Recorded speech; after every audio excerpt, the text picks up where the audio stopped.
Ancora in tema di crisi, da Chioggia Venezia è qui in corteo fino alla sede della provincia, dove però non sono stati ricevuti.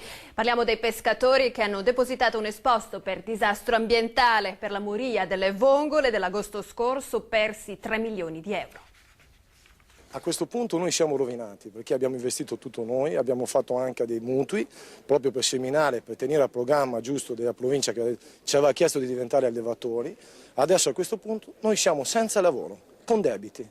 Una moria di vongole senza precedenti, un danno stimato in 3 milioni di euro, il costo degli investimenti fatti in 5 anni dai titolari delle concessioni per la coltivazione dei mitili all'interno della laguna veneziana, in zona di Ghette Sabbioni. 70 i pescatori chioggiotti che puntano il dito contro lo scavo del canale dei Petroli e che dall'agosto scorso attendono una risposta da parte della provincia. Dal 2007, 2008, 2009 hanno cominciato a fare i lavori di queste casse di colmate e dal top di gamma che era questa zona è diventato un fossato, cioè non si gira più l'acqua.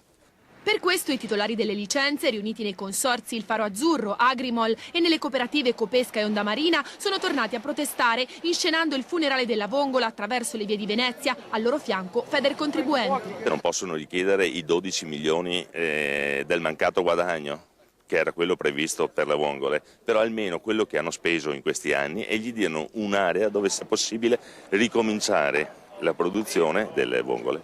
Non crescono più.